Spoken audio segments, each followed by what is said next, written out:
you wanted the best, you've got the best podcast. The hottest podcast in the world.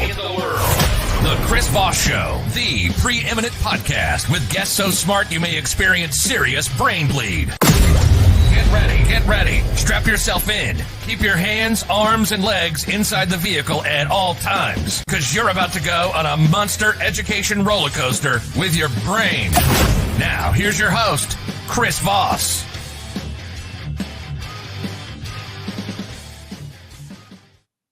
Hi, folks. Chris Voss here from the ChrisVossShow.com. The Chris Voss Show.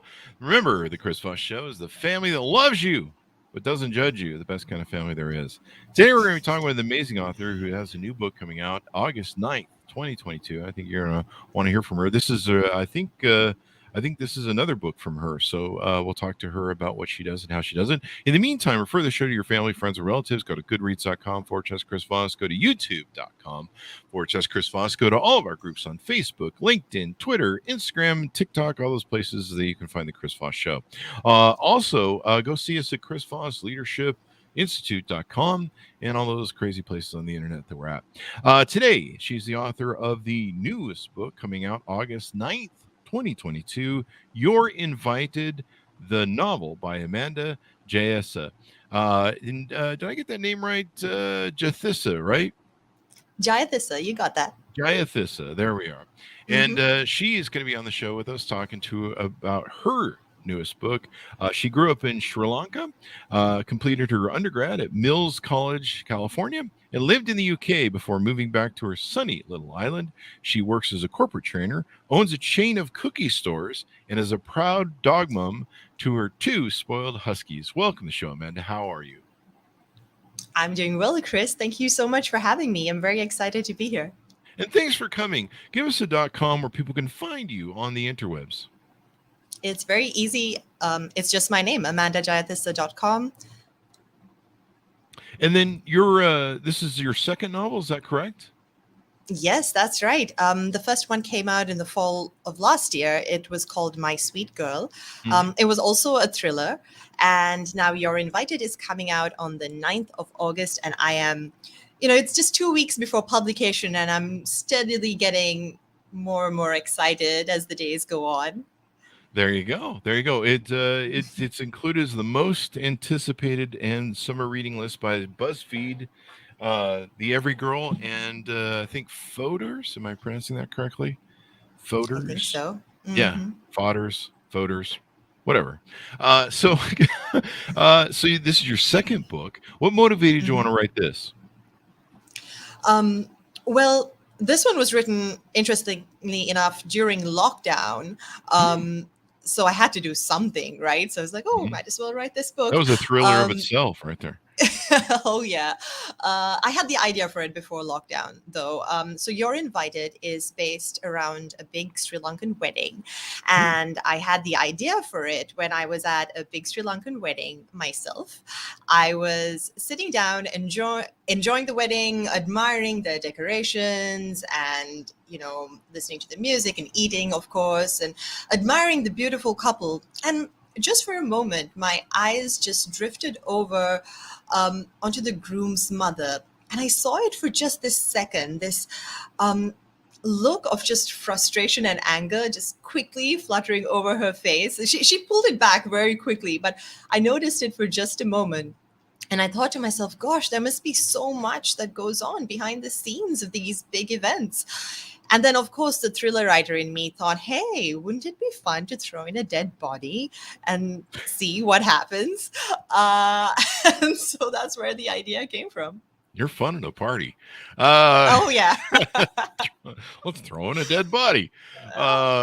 So remind me I don't know about any wedding invitations I might ever get from you. Or inviting you to one I might have a wedding or something. Oh no, Sri Lankan weddings, if you do get a chance to go for one, I always encourage everyone to go just because they're such it's in a league of its own, Wow. Its festivities it's just they just get wilder and wilder every year, I think. So are throwing in dead bodies a regular thing there? No, thank goodness. I'm yet to experience that. So far, that's only been in my imagination. Thank goodness.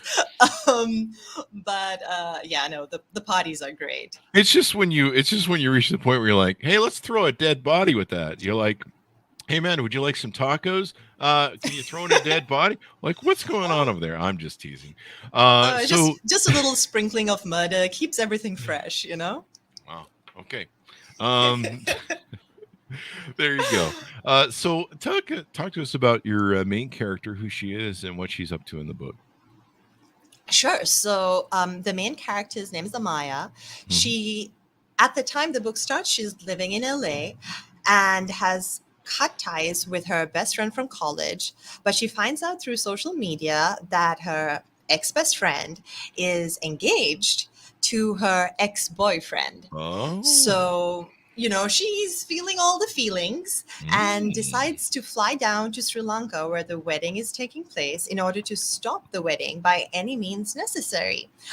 Of course, the bride goes missing, presumed dead, and all fingers point towards Amaya, and she has to sort of prove her innocence if she is innocent and get herself and get herself out of this situation. So it takes place sort of in Colombo, in high society Colombo 7, which is a very interesting sort of little subculture, a little bubble of its own. And, so there's a lot of gossip. There are a lot of these Sri Lankan aunties, who say things like, I don't need to gossip, but, just so you know, I heard this story about, we all come across those well-intended sort of aunties with their words of wisdom. So I had a lot of fun writing it. I'm learning a lot on this podcast. I'm learning a lot on this podcast. Never go to ex's weddings, just in case. Yeah, I mean, that just seems like a bad idea on its own. But hey, I don't know. She had her reasons for going. I don't know. Yeah, why would you go? Right? But just I never thought that I would be accused of something. I would go to congratulate, have fun with that. I celebrating. You have to deal with it now. Sure. I mean, I'd be kind of conflicted if I went anyway. I mean, I have wonderful exes, but I'd be kind of conflicted. I'd be like, should I warn him or should I just show up? Right? Should I just hold like a funeral for him? Like as in like see ya, bye. Have fun with that.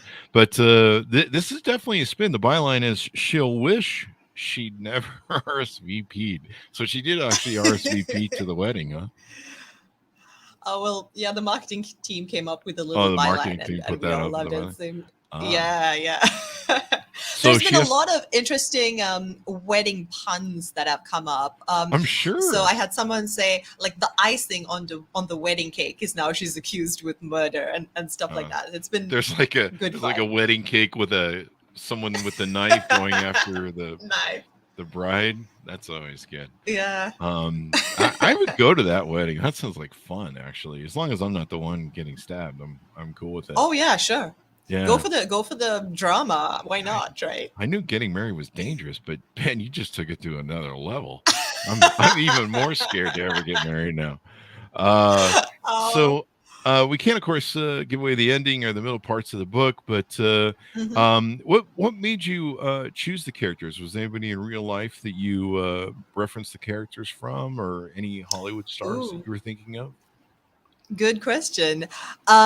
So Amaya, the main character, she is a very anxious sort of person, and well, we have this running joke, my husband and I, that I tend to sort of portray my main characters based off what I'm feeling at the time that I write the book. So I remember with my first book, my character was sort of very angry and frustrated, and that made sense because I was very angry and frustrated at the time I was writing. Like I said, with You're Invited, I wrote it sort of in the second year of lockdown, when we were hoping, early 2021, we were hoping things would get back to normal, but they were still not really, especially not in Sri Lanka where I live. And I was myself very, very anxious. So definitely there's a lot of that anxiety that seeped in through the book.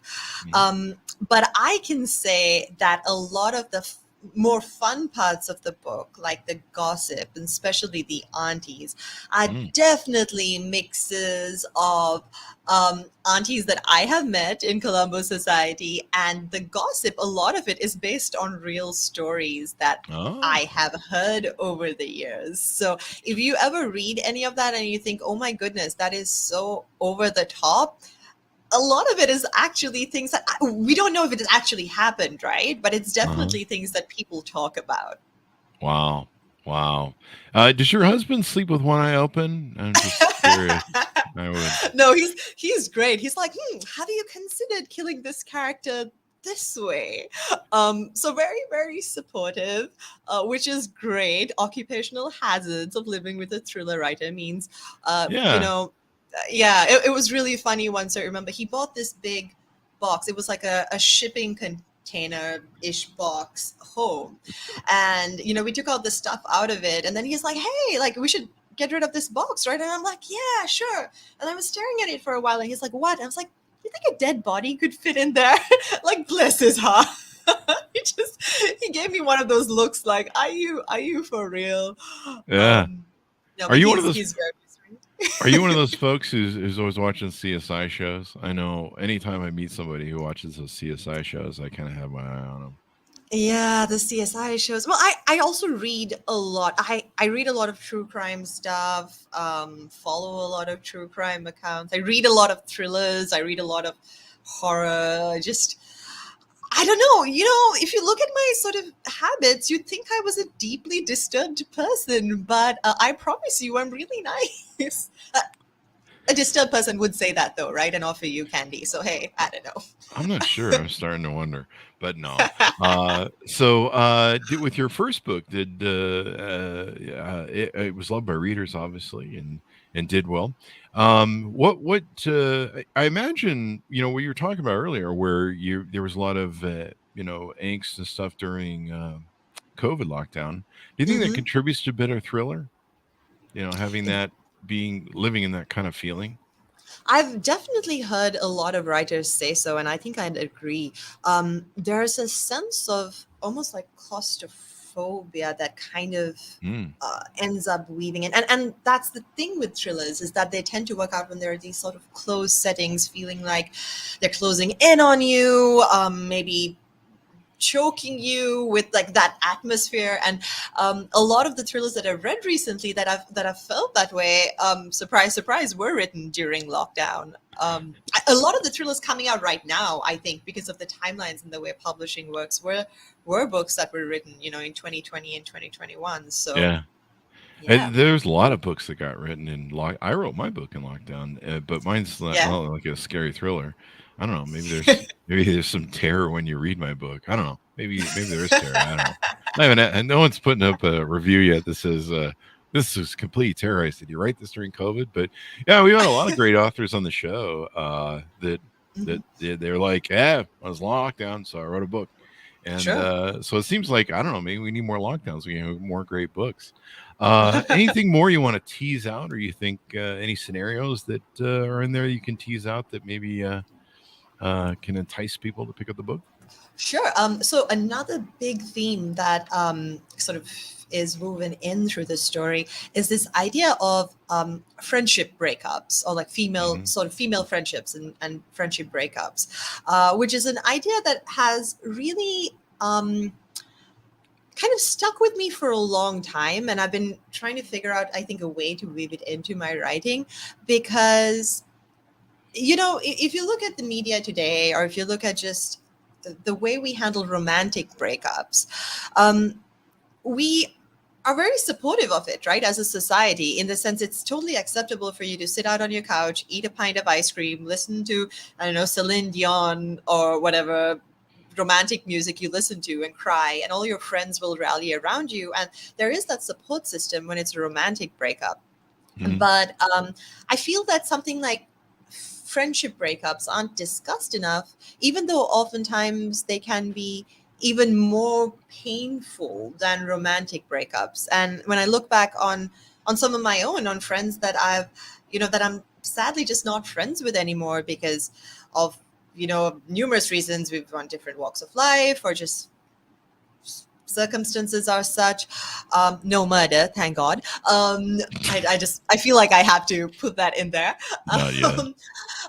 But yeah, these breakups really, really hurt, and sometimes have definitely stayed with me longer than any romantic breakups have. And I thought, because at its core, this is the friendship between two women, and almost the betrayal that you feel around, someone who was your best friend, who shared a significant part of your life with you, and now she's turning around and marrying your ex. Like, how could she? And how deeper is that betrayal almost than the betrayal from her ex-boyfriend? So it definitely does tie with that theme as well. That's true. There's a real betrayal there that goes on. Does she? I don't know if you can tell us. Did she find out if maybe they were seeing each other the whole time that she was together with him, or? She finds out a lot of things. I'm not going to tell you what. All right. You have to read the book. You got to read yeah. the book. Wow. Okay, now people definitely want to order the book because they want to find out what was going on there. Well, it sounds wonderful. Anything more you want to tease out in the book before we go? No, I think that's the main crux of it. I just want to encourage people, if they can. The book takes place in Sri Lanka. Sri Lanka is an amazing, amazing place. If you ever get the chance to visit, you totally should. And if you get the chance to attend a Sri Lankan wedding, definitely go for it. I promise you, there's a 99% chance that there will not be a dead body. So. It says here that are they normally a week long? No, not usually. Okay. So it's a little different from Indian weddings in the sense that so Indian weddings have sort of a lot of different celebrations, and it's spread out over a week.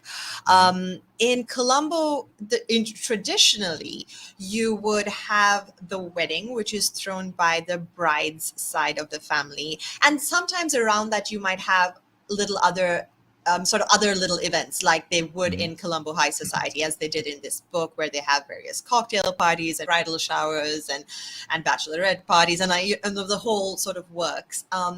And then the bride and the groom typically would go off on their honeymoon, and they would come back, and then the groom's family would throw a rivaling event where it is just as big, just as grand, just as over the top as the wedding itself, as their way of welcoming the bride into their family. So I think the slight difference, between Western weddings and sort of the weddings that you might see in Sri Lanka is that sometimes it's almost less about the couple and more about the families that are joining each other. And it's sort of a celebration of, two families meeting almost. And so there's a lot, as you can imagine, there's a lot of sometimes tension and this undercurrent of disagreements and things like that happen with it. It is never a relaxing affair, I don't think, if you're the bride or the groom or the immediate family. But they're always fun to attend. And hey, if you're a guest, definitely go for one. Oh, I'll go as a guest so I can just watch go as a guest. I'll sit back and the groom's brother got in a fight with the dads of the other ones, and because that's a whole mixing the families. That's kind of dangerous. It's like mixing two family reunions or something, right? Yeah, of course. And you have to invite everyone. So, for example, when my husband and I got married, so in Sri Lanka, again, just a side note, in Sri Lanka, a small intimate wedding is 100 people. What? Yeah. you don't get, hotels won't have, or venues won't have packages for less than 100 people most of the time. Wow. Well, and my husband and I, of course, when we were planning, I remember a long time ago when we got married, we thought this was preposterous. We were like, 100 people, there's no way. And we sat down, and if you just combine my family and his family, holy crap, you got your 100 people. And yeah, so it is. And I remember we invited maybe 130 people. It was something like that. Crap. And it was considered to be a very small, very, very small affair there. And we had to leave people off the guest list. Some of them might still be mad at us. We don't know. Yeah. So that reminds me, I should I should just get married or fake a wedding just so I can leave people off the guest list that I don't like, and I want them Oh, to know that I don't like them. That might be a yeah. thing to do. I don't know. And then people will bring you wedding presents too. That's always a plus. Oh yeah, wedding presents and stuff. In fact, I got people that send me their things for wedding presents, and I'm like, okay. Like, I don't know. I'll send you a gift certificate to a divorce attorney. I don't know. That's a joke. Oh, so romantic. Yeah, well, it's an American thing. We love divorce over here. It's the latest rage. But no, that's crazy. I can't even think of 100 people I like that I'd want at my wedding. Like, I can't even Oh, think we of don't 5 people. we don't like all of them. That's not one of the things. That's a Oh, there we requirement, go. really. There we go. Maybe so you invite them to their wedding as punishment. You're gonna have to buy me a gift, and you don't like me, and I don't like you. But No, you come to the wedding. it's a family thing. It causes so much drama if you leave people out and people get offended and it's a whole thing. So Or it's drama if they come and they get in a fight. Like maybe you're like, hey, we can't get married now because my mom got in a fight with your mom, and there's a lot of stuff that could go wrong there. I think. I don't know. There's a lot of stuff that can go wrong, and that's why there's a thriller written about it now. So it's probably why you guys get better marriages over there as opposed to America, because now you really have to be committed to that sort of thing. At the end, after there's been some sort of family brawl at your thing, we're like, well, we still love each other, so we really have to hold on to each other because we got them as relatives. Anyway, I don't know. Those are the jokes, folks. Those are the jokes. So it's been wonderful having you on the show, Amanda. Thank you very much for coming on. Oh, thank you, Chris. I've really enjoyed myself. I hope I didn't scare you too much. No, I'm a continent away from you, so I'm good. But you seem lovely. It's just that anybody whose go-to is throw a dead body in there. I mean, you never know. You never know.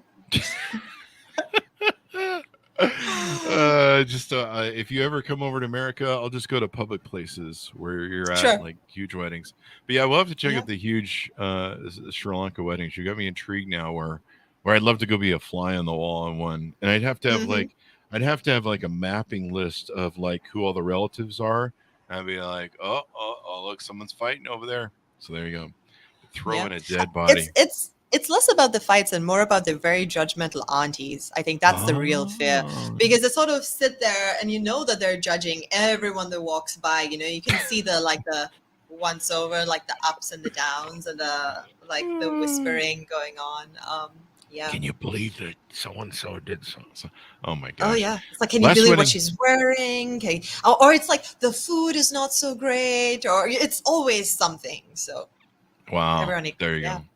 The aunties. That could be a whole book in and of itself. The wedding aunties. Like, what was that movie, The Wedding Crashers or something? There could be the wedding aunties book, and it's just aunties that go to weddings and cause problems and stir up rumors and trouble. That's a whole new book. That sounds like a thriller. And then you just throw in a dead body, as you put it. And away you go.